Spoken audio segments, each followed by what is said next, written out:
तो एस्ट्रोलॉजी के सेशन में सबसे इंपॉर्टेंट क्या होता है कि ये समझना कि प्रिडिक्शन देने के लिए हमारे अंदर होना क्या चाहिए।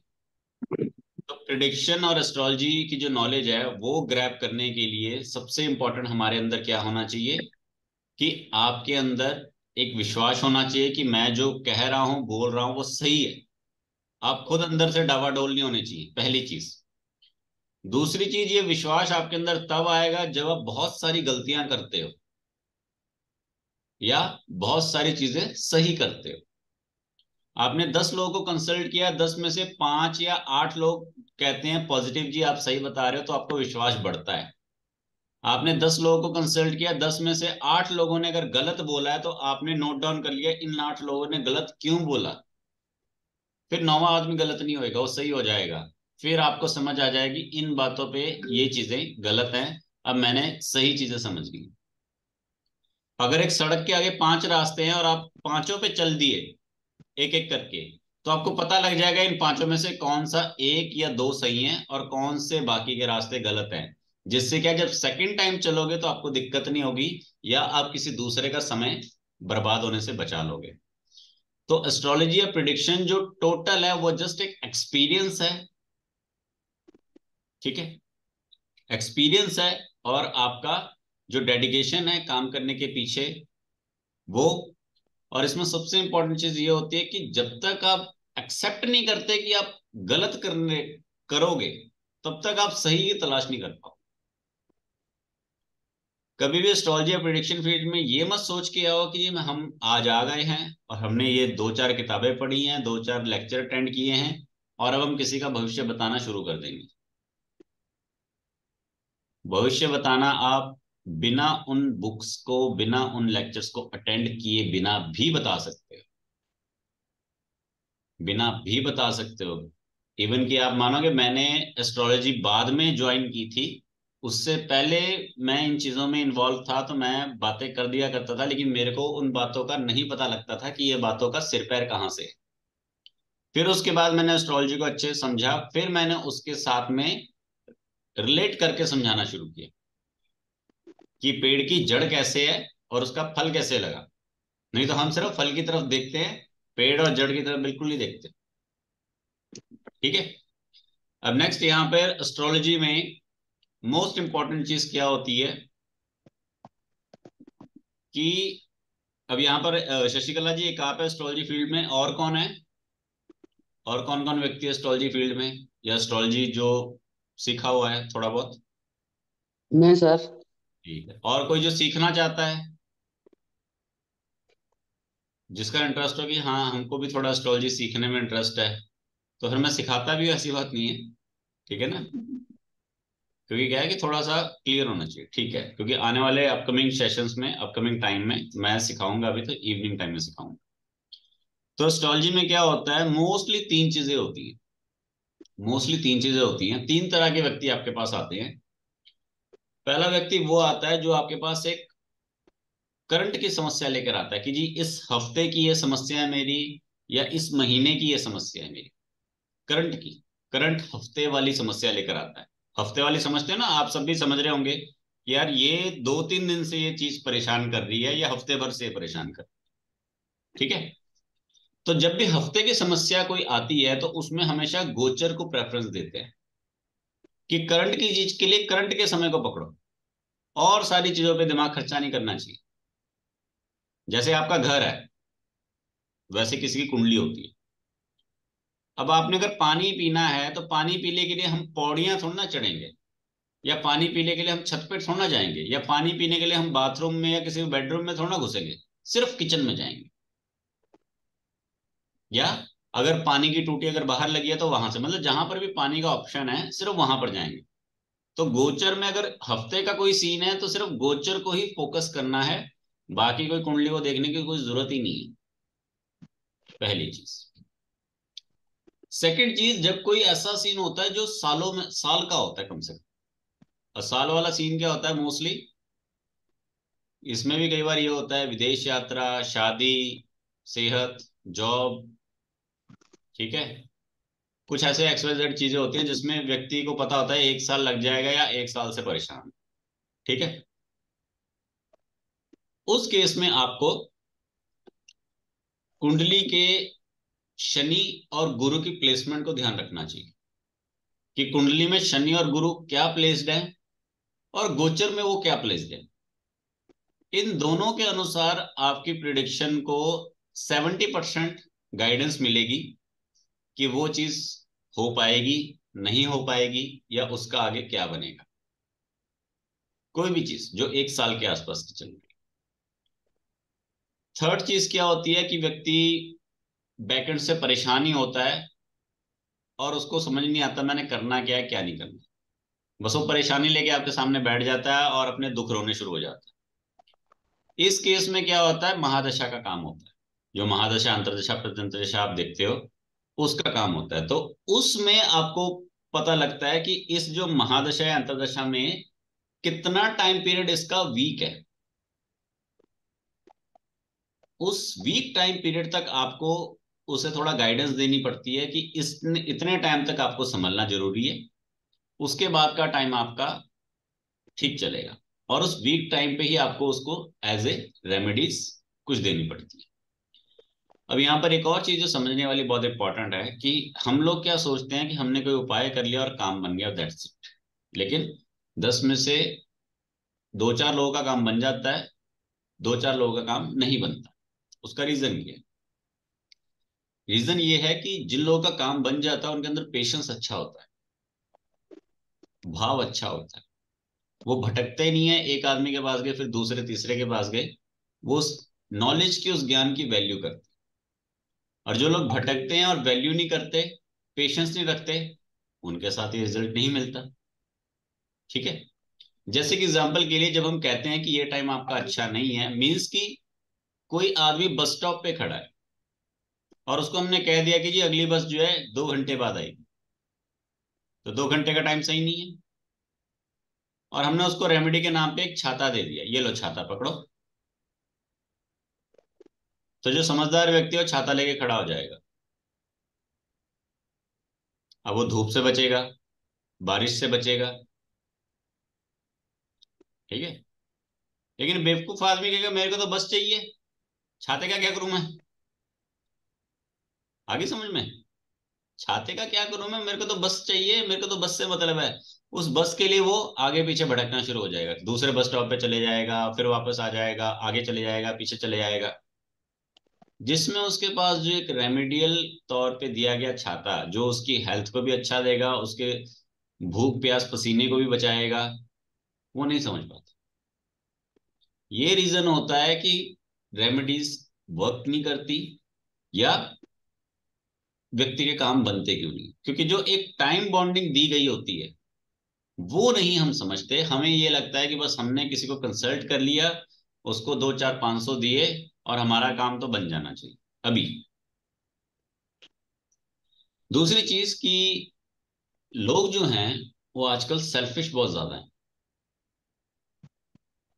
लोग जो हैं सेल्फिश बहुत ज्यादा हैं, और वो ये समझते हैं कि चाहे सर दर्द हो चाहे माइग्रेन हो, है तो सर के अंदर ही, तो दोनों की दवा सेम होनी चाहिए। ठीक है ना। जैसे हम कहते हैं ना कि अगर किसी ने तन पे कपड़ा पहना है तो किसी ने चाहे सूट पहना है या किसी ने चाहे कोई दूसरे किस्म का, अब सूट में तो मेरे को पता नहीं, जैसे मान लो किसी ने कमीज पहनी है किसी ने टी शर्ट पहनी है, तो हमें लगता है दोनों कपड़े तो हैं तो दोनों की कीमत समान होनी चाहिए। ये भी 500 की है तो वो भी 500 की होनी चाहिए। ऐसा नहीं होना चाहिए कि 500 की है तो वो 5,000 की हो। ये गलत है। होता ना दिमाग में। तो लोगों के दिमाग में भी ये होता है कि हमें जो समस्याएं हैं वो चाहे छोटी है चाहे बड़ी है, हमारे लिए तो उसका निवारण सेम होना चाहिए। अब ये समस्या छोटी या बड़ी ये एक एस्ट्रोलॉजर जान पाता है एनालाइज करने के बाद, पर ये वो व्यक्ति नहीं जान पाता। लेकिन वो ये सोचते हैं कि हमारी इस समस्या का निदान जो है उसी तरह से क्विकली और शॉर्टली होना चाहिए। पेशेंस नहीं रखते, जो मैंने पहले बताया, जिस वजह से काम बनते नहीं है या पूरे नहीं हो पाते। ठीक है। अब एस्ट्रोलॉजी के वे में बताता हूं, क्योंकि अब तक जितनी बातें बताई वो सिर्फ कंसल्ट वे में बताई हैं। ये उसको समझ में आएगा जो हॉरोस्कोप देखते हैं।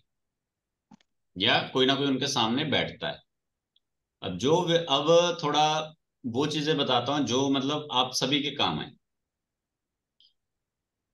अब आप सभी के काम आने वाली जो चीजें मेन है उसमें ये है कि पहले तो सबसे पहले आपके पास कोई ना कोई हॉरोस्कोप होना चाहिए हाथ में, सामने आपके। हॉरोस्कोप कोई ना कोई आपके सामने होगा तो आप तभी उसको पढ़ पाओगे। अगर आपके सामने कोई किताब नहीं है तो क्या आप पढ़ पाओगे? नहीं पढ़ पाओगे। इमेजिनेशन से कितना बता पाओगे? आपके सामने अगर कोई पुस्तक नहीं रखी तो आप पाठ कैसे करोगे या उसको पढ़ोगे कैसे? नहीं पढ़ पाओगे। कोई अगर विजुअल आपके सामने नहीं चल रहा तो उसको एंजॉय कैसे करोगे? ख्याली पुलाव में कितना तक एंजॉय कर लोगे? एक लिमिट तक। ठीक है। अब जैसे मैं आपको गाइड कर रहा हूँ यहाँ पर, तो मेरे पास भी कोई बुक्स नहीं है, बट फिर भी मैं आपको बेसिकली जितना गाइडेंस देना चाहिए उतना मैं आपको नोट डाउन करते जाता हूँ, बताते जाता हूँ। और जहाँ पे मेरी नॉलेज खत्म होती है वहां पे मैं आपसे क्वेश्चंस पूछता हूँ। आपके क्वेश्चन के बिहाफ पे फिर वो नॉलेज दोबारा क्रिएट हो जाती है। ये एक तरीका है, ये मेरा तरीका है। ये आदमी ज्यादा बता नहीं सकता, लेकिन बताने के लिए क्या करो, फिर सामने वाले से पूछो कि आपको कैसे जानना है, तो उससे क्या आपकी नॉलेज में इजाफा होना शुरू हो जाता है। सेकंड जो है वो मैं बताता हूँ, जो बेसिक एक नॉर्मल तरीका है कि आम आप सभी ने कैसे समझना है। पहले भी मैंने बताया है, दोबारा बता रहा हूं कि 9 ग्रह होते हैं हमारे। 9 ग्रहों में से 9 के 9 ग्रह किसी के नहीं होते सगे। गिनती के 3 या 4 ही आपके सगे होते हैं, जरूरी होते हैं। ठीक है। जो आपके गिनती के 3 या 4 ग्रह अच्छे वाले होते हैं, उनमें से करंट का टाइम किसका चल रहा है ये फाइंड करो। नॉर्मली अच्छे ग्रहों का टाइम नहीं चल रहा होता, क्योंकि व्यक्ति उस वक्त आता है हमारे पास जब उसका टाइम सही नहीं चलता। तो कई बार हमें ये नहीं पता लगता है कि ये ग्रह सही है या गलत है। ठीक है। हमें यही नहीं पता लगता कि ये ग्रह सही है या गलत है। तो 3 ग्रह कैसे फाइंड करने हैं उसको नोट डाउन करो, बताता हूं। सबसे पहला ग्रह हमारा आएगा चंद्रमा का। चंद्रमा का ग्रह हमारा सबसे पहले आएगा। अगर आपका चंद्रमा, 12 घर होते हैं ना हमारे, 12 हाउस होते हैं। 12 हाउसेस में से जिस मर्जी हाउस में बैठे दिक्कत वाली बात कोई नहीं है, क्योंकि 12 के 12 हाउस की अपनी अपनी नियति है। लेकिन फिर भी अगर आपका जो चंद्रमा है, अगर आपका 159 में, 159 में, 2711 में अगर आ जाता है तो आपके लिए बहुत अच्छा रहता है। 2711 में आ जाए, 3711 में आ जाए तो आपके लिए काफी लकी रहता है। मेनली 2711 और 159 इसमें आ जाएगा तो आपके लिए बहुत अच्छा रहेगा। अगर चंद्रमा इनके अलावा किसी और जगह चला जाता है तो व्यक्ति की नियति वैसी हो जानी चाहिए। ओके। दूसरी बात, चंद्रमा जिस हाउस में बैठा होता है और जिस राशि में बैठा होता है, उससे जुड़े ग्रह अगर उसके दोस्त हैं, चंद्रमा जिस राशि में है और जिस हाउस में है उससे जुड़े ग्रह अगर उसके दोस्त हैं तो आपको पॉजिटिव रिजल्ट मिलेगा।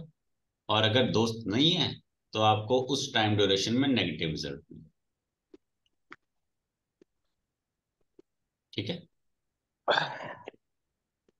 सेकंड ग्रह जो होता है हमारा, सेकंड ग्रह होता है हमारा सूर्य। किसी का सेकंड ग्रह सूर्य होएगा तो किसी का सेकंड ग्रह होएगा शनि।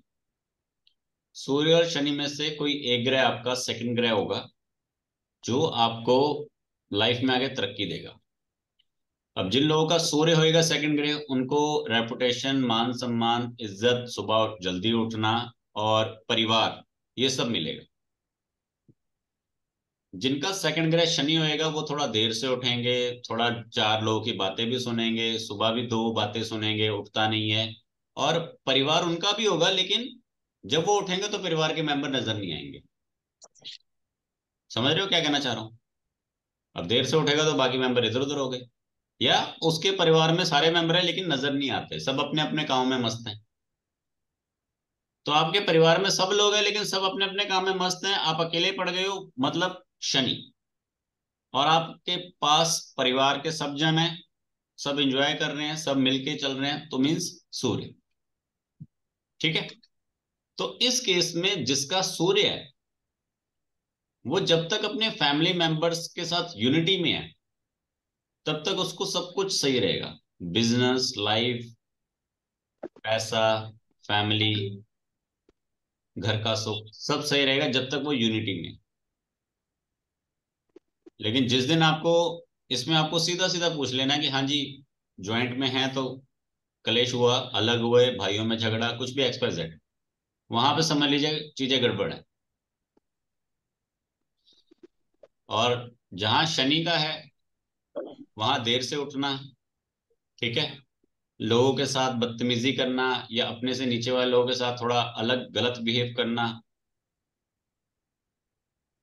बासी खाना खाना, रात का खाना खाना या खाने को देर से खाना, तो ये सब चीजें आपकी शनि को बिगाड़ती हैं।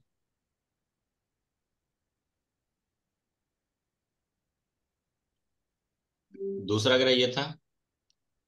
जो तीसरा ग्रह होता है कुंडली का, तीसरा ग्रह जो होता है वो होता है हमारा, बाकी के जो बच गए उनमें से कोई भी आ जाता है, पर मोस्टली इसमें अगर मोस्टली इसमें लोगों का या तो राहु आ जाता है, राहु आज के समय अनुसार राहु आता है, या आ जाता है बुध। अब यहाँ पे बाकी के जो ग्रह बच गए उनके बारे में जरूर कोई ना कोई कहेगा कि जी वो रह गया, ये रह गया, पर यहाँ पे किसी की कुंडली नहीं है, इसलिए मैं आपको एक वर्बली बता रहा हूं कि तीसरे नंबर का ग्रह आता है हमारा राहु या बुध। तो कभी भी राहु और बुध को एक साथ नहीं लेते, दोनों को अलग अलग रहते हैं। जैसे कहते हैं ना मीठा और नमकीन एक साथ नहीं लेते, कि अगर आप मीठा खा रहे हो तो आपने नमकीन नहीं खाना, नमकीन खा रहे हो तो मीठा नहीं खाना, ठीक है। या फिर कहते हैं ना हम कि दूध में नमक नहीं मिलाना या चीनी में नमक नहीं मिलाना, या चाय बना रहे हो तो उसमें मीठा डलेगा, नमकीन नहीं डलेगा, इस तरह से। पर कुछ लोग हैं जो थोड़े साउथ के गुजरात के, वो चीनी नमक सब मिक्स कर देते हैं, ठीक है। वहां पे सब्जियों में भी मीठा डलता रहता है। तो यहाँ पे मतलब क्या है कि कुछ केसेस में राहु बुध का कॉम्बिनेशन पे बहुत अच्छा बैठ जाता है। अब राहु और बुध का जो मैं बता रहा हूँ, अब इसमें क्या है, राहु और बुध दो किस्म के लोग हैं तीसरे नंबर पे जो आजकल की जिंदगी में, जो ज्यादातर आपको नजर आएंगे लोगों में। बुध वाला व्यक्ति वो आदमी है जो हमेशा सोच विचार करता रहता है, जैसे आपने देखते रहते हो, वो हर बात पे उसने बस उसको सोचते रहना, और उसने उसमें क्यों, कैसे, कब, क्या, बस सवाल पे सवाल, लेना देना कोई नहीं। जैसे बच्चा होता ना छोटा, ये क्या है, ये क्यों है, ये कहां से आया, अच्छा ये मैं ले लूं, अब मैं नाराज हो गया, मैं जा रहा। अब बंदा कुछ नहीं कर सकता उसके आगे। तो वैसा होता है, जिस व्यक्ति के आगे आप हार जाओ ना, समझ लो उसके ऊपर बुध हावी है, चाहे वो उम्र में आपसे छोटा है चाहे बड़ा है। और जो आदमी का मुंह बंद नहीं हो रहा, बक बक बक बक करे जा रहा है, उसके ऊपर भी बुध हावी है। उसका दिमाग इतना ज्यादा तेज चल रहा है ना, कि उसका ज्यादा तेज दिमाग जो चल रहा है वही उसका सबसे बड़ा दुश्मन है। क्योंकि एक्चुअल में उसका दिमाग नहीं चल रहा है, उसकी जबान चल रही है, जिसकी वजह से उसका जो दिमाग है वो उतने बड़े लोड को बर्दाश्त नहीं कर पा रहा। तो वो चुप होकर बैठा हुआ है, तो दिमाग शांत हुआ पड़ा है, और जबान जो है वो चले जा रही, चले जा रही, चले जा रही। और वो जबान जो चल रही है वो क्यों, कैसे चल रही है, वो दिमाग की वजह से नहीं चल रही, वो थॉट प्रोसेस की वजह से चल रही है। जो कुछ उसके अंदर थॉट पुराने आए हुए हैं, या सामने वाला जब कोई शब्द कहता है तो उन शब्दों से जुड़े हुए थॉट को पकड़ के वो पुरानी चीजों को या करंट में जो उसको नजर आ रही है उनके अनुसार बोलता जाता है। तो जिसका बुध हावी होता है उसके साथ जीतना थोड़ा मुश्किल होता है, ठीक है। और बुध वाला आदमी समझेगा कम, बोलेगा ज्यादा, बताएगा ज्यादा, ठीक है। दूसरी बात, दूसरी तरफ आ गया राहु। जो राहु वाला व्यक्ति होता है, राहु वाला व्यक्ति कभी आगे नहीं बढ़ेगा, पीछे रहेगा। वो पीछे रह के आपकी गलती निकालेगा कि आपने ध्यान नहीं दिया, वो चुप रह के आपको बोलेगा बताओ, ठीक है।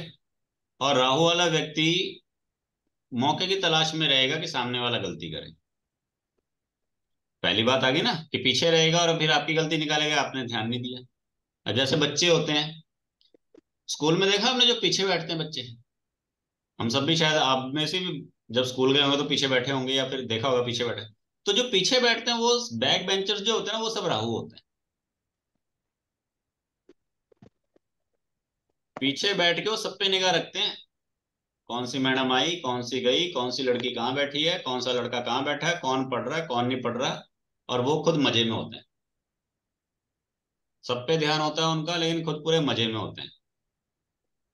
और लास्ट में एग्जाम टाइम पे वो फेल भी नहीं होते। उन्होंने आखिरी वक्त में कोई ना कोई मुर्गा पकड़ लेना, भाई तेरे को आता ना पेपर, हम तेरे पीछे बैठेंगे। मीन्स की काम निकालना आता है उन्हें। तो आपको ये देखना है हमेशा कि जो आपके पास क्लाइंट आ रहा है उसका बुध और राहु में से क्या बलवान है। अगर हॉरोस्कोप में नजर आता है तो भी ठीक है, हॉरोस्कोप में नजर आता है तो उसके नेचर में आपको नजर आ जाएगा।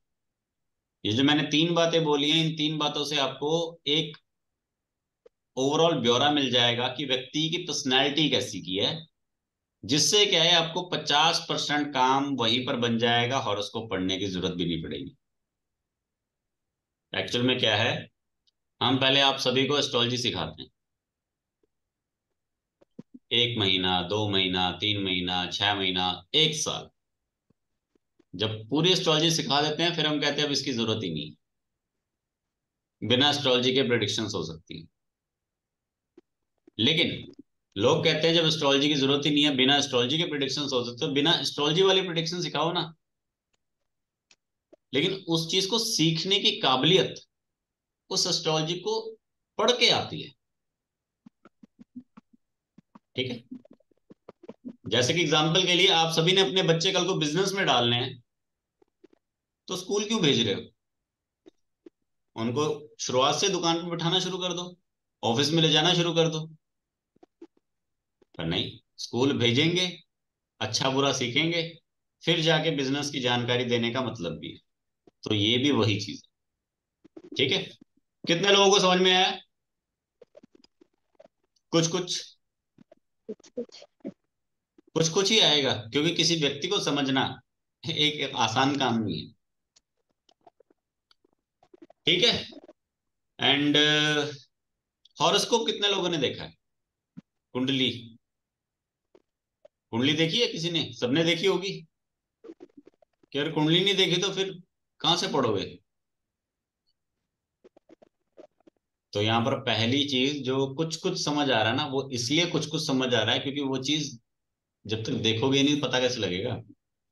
जब तक देखा नहीं समुद्र कैसा का है तब तक नदी को ही समुद्र मानोगे। और जब तक दुबई नहीं गए तब तक कैसे पता लगेगा कि बुर्ज खलीफा कितना लंबा है? तब तक तो पड़ोस वाली बिल्डिंग ही बुर्ज खलीफा लगेगी। आम खाने के बाद ही पता लगता है कि वो खट्टा है और मीठा और उसका स्वाद क्या है। ठीक है। और करेला खा के पता लगता है कि कड़वा क्या होता है। नीम खा के ही पता लगेगा कि कड़वाहट क्या है, और गुड़ खा के पता लगता है मीठा क्या है। तो जब तक इस चीज को चखोगे नहीं तब तक उसके स्वाद की इमेजिनेशन करते रह जाओगे, तो पता कैसे चलेगी चीजों का? रियलिटी तभी आएगी जब फेस करोगे। तो क्या बोला मैंने, failures is the key of success. जब तक 10 बार कंसल्टेशन नहीं करते, देते नहीं हो, 10 बार हॉरोस्कोप पढ़ते नहीं हो, 2 4 बार फेल नहीं होते, तब तक आगे नहीं बढ़ पाओगे।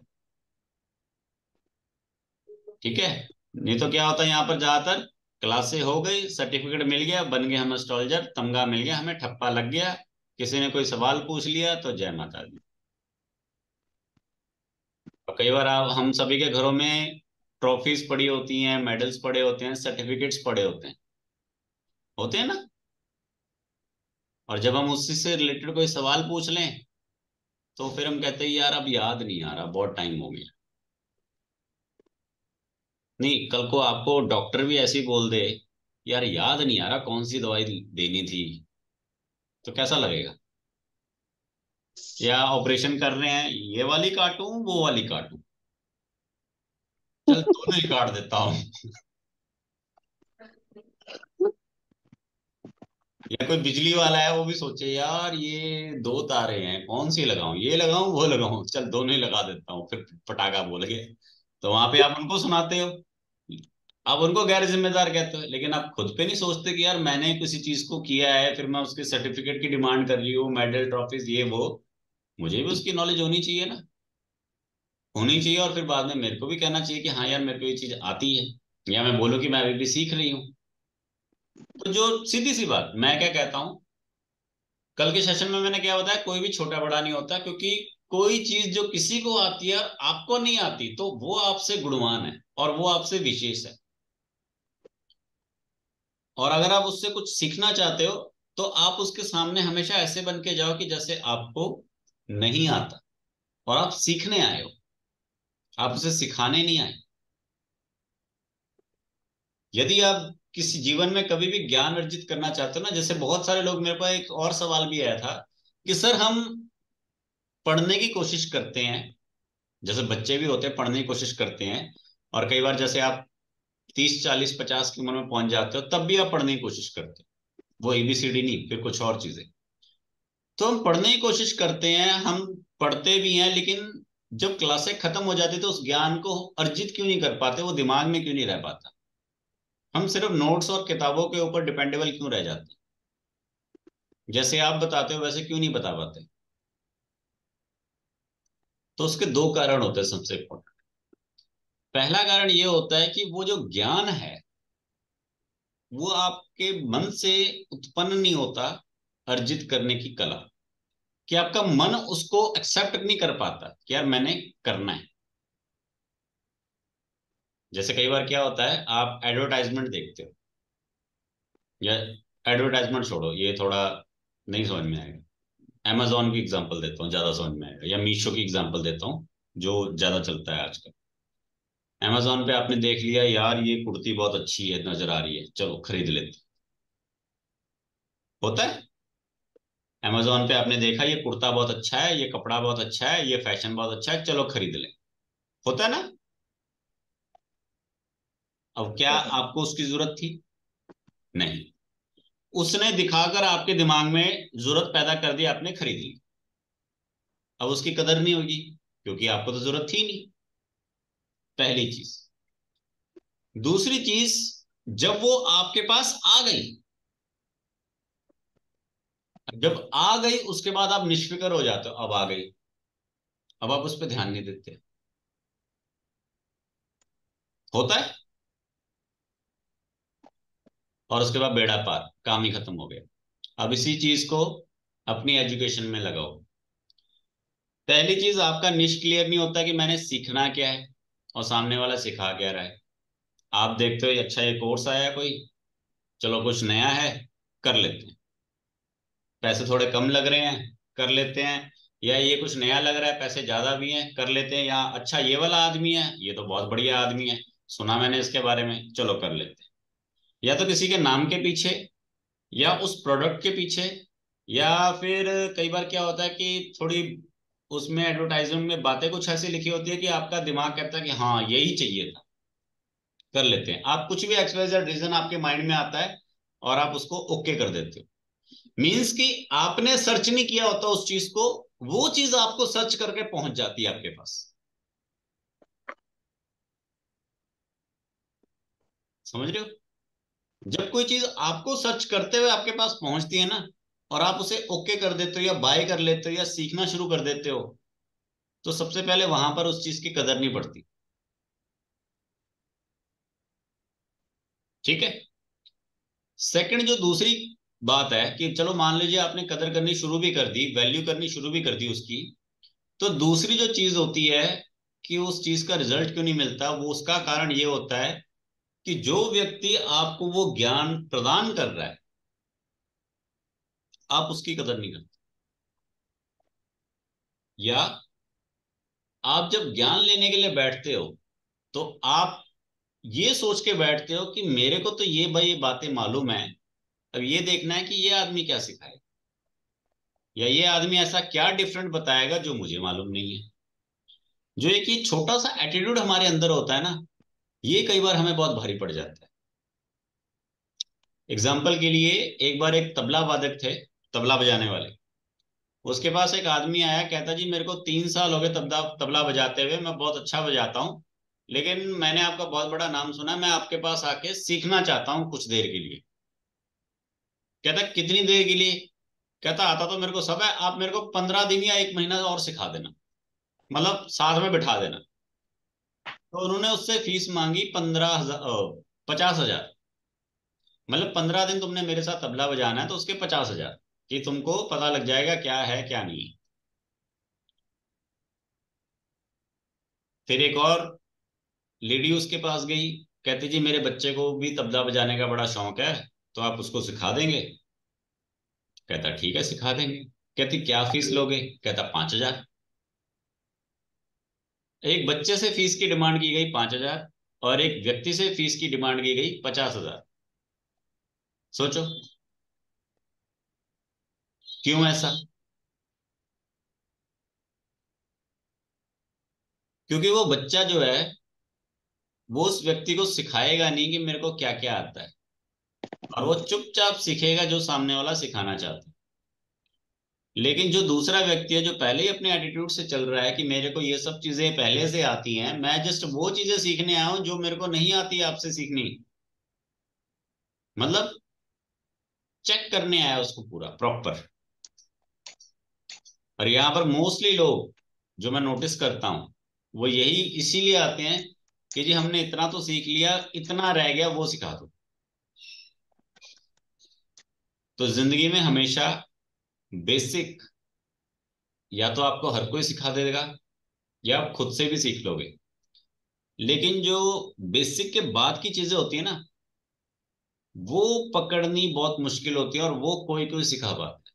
आप सभी लोगों में से ड्राइविंग कितने लोग करते हैं? गाड़ी को कौन कौन चलाता है? बाइक मतलब 2 व्हीलर एक्टिवा या 4 व्हीलर गाड़ी कौन कौन चलाता है? आती चलानी? हाँ, चलो।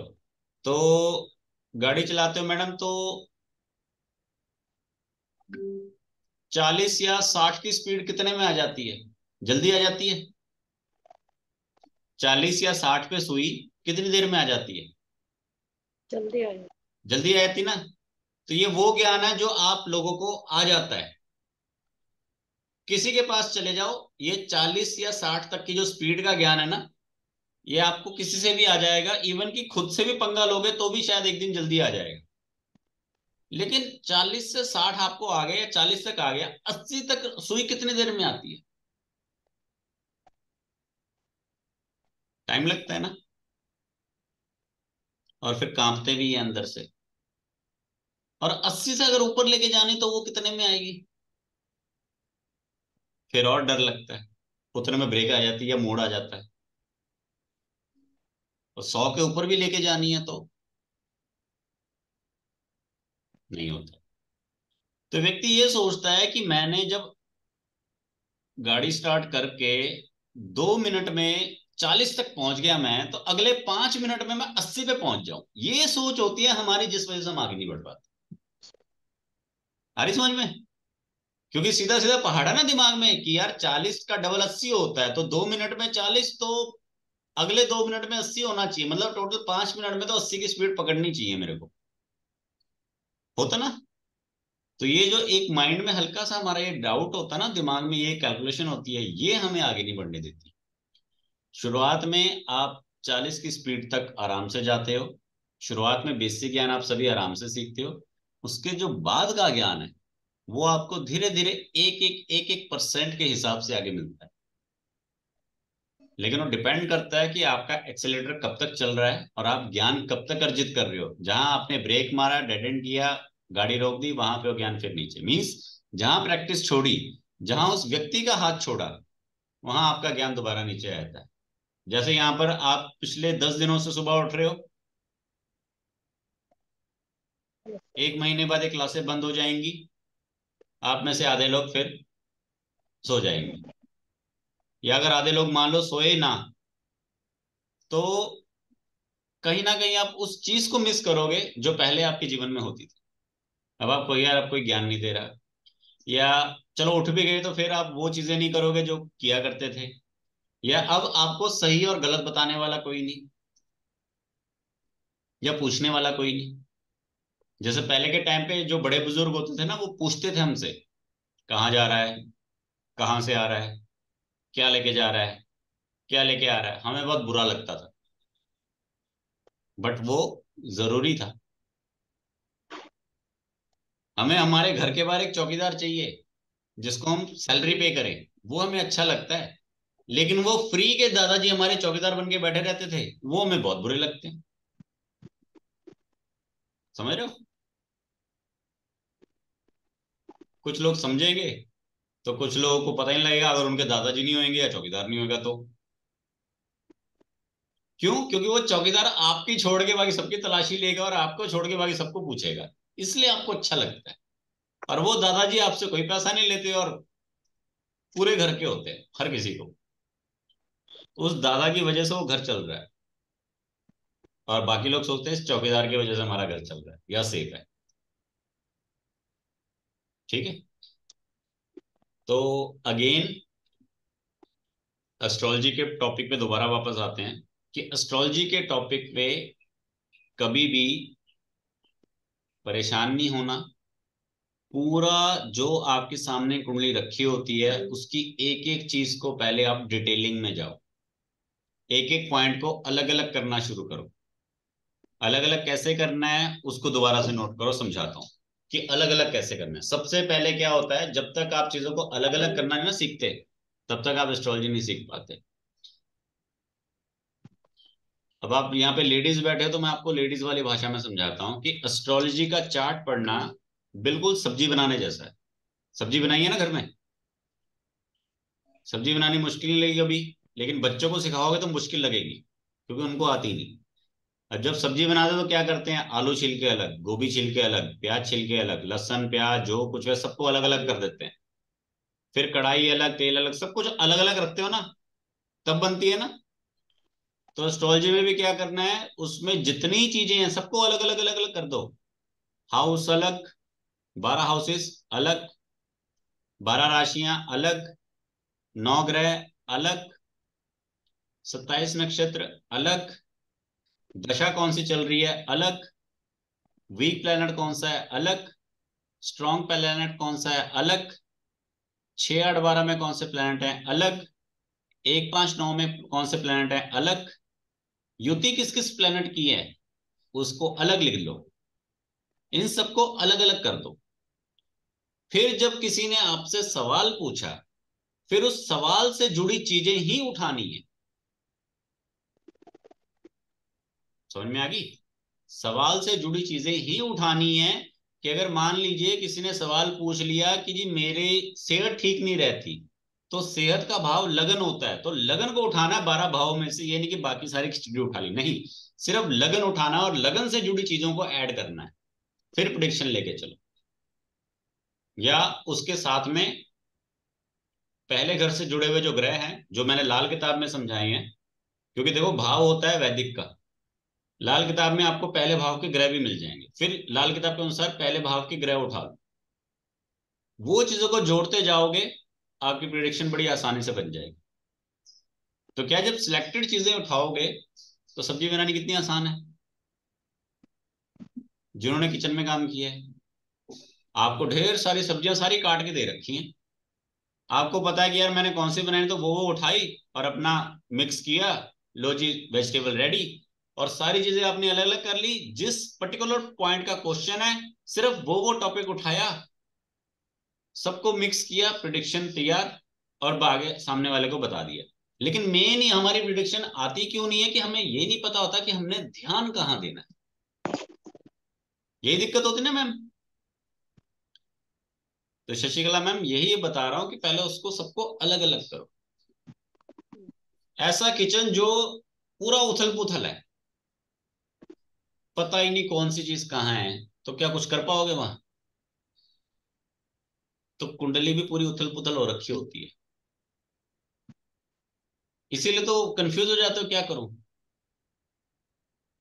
ठीक है।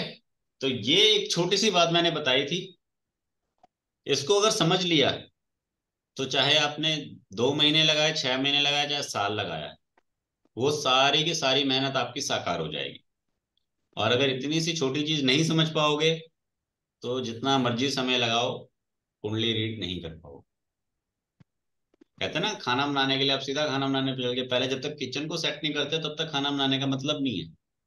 और अगर बना भी दिया, मान लो आपने खाना बना दिया किचन में, लेकिन किचन का पूरा कूड़ कबाड़ हो रखा है, अपसेट हो रखी है, कोई अगर एंटर कर गया देखेगा इसकी किचन का तो क्या मटिया मेट हो रखा है, तो क्या उसको विश्वास होगा आप पे कि आपने खाना ढंग का बनाया है? वही चीज आ जाएगी आपकी प्रिडिक्शन। ठीक है। एंड दूसरा, प्रिडिक्शन कभी भी देना है पूरा स्माइली फेस के साथ दो, जो मैं पहले कह रहा था कि स्माइली फेस रखो। सीरियस नहीं, सीरियसनेस नहीं दिखानी, सीरियसनेस नहीं दिखानी कभी भी। और पूरे अपने मन पे, अपनी आत्मा पे विश्वास रखो कि मैं जो कह रही हूं वो सही कह रही हूँ। मेरे जो पुराने लोग हैं ना, जो मेरे पुराने जो मेरी प्रिडिक्शंस लेते हैं, वो कुछ लोग खुद बताते हैं कि सर आप, मैं बिना हॉरोस्कोप देखे भी अगर कह देता हूं तो वो सही हो जाता है। बिना हॉरोस्कोप देखे भी अगर मैंने बोल दिया कि यार ऐसा कुछ होएगा, तो 10 में से 7 या 8 बार है कि वो हो जाता है, पॉजिटिव हो चाहे नेगेटिव हो। तो आपके अंदर वो विश्वास होना चाहिए। लेकिन अगर आपके अंदर ही डाउट होएगा तो वो कई बार नियति में होना भी होगा तो नहीं होएगा। जैसे पंडित जी हमारे जिम्मेदार होते हैं ना, हमारे हवन के लिए, यज्ञ के लिए, पूजा के लिए, वैसे ही एक एस्ट्रोलॉजर जिम्मेदार होता है उस समय, उस व्यक्ति के भविष्य के लिए। ठीक है। उतनी देर के लिए, जिंदगी भर के लिए नहीं। पंडित जी भी सिर्फ उतनी देर के लिए होते हैं जितनी देर में फेरे कराने होते हैं। फेरे कराने के बाद तो पूछते तक नहीं है तुम कौन हो, क्योंकि दोबारा थोड़ा ना आएगा उसके बाद शादी कराने।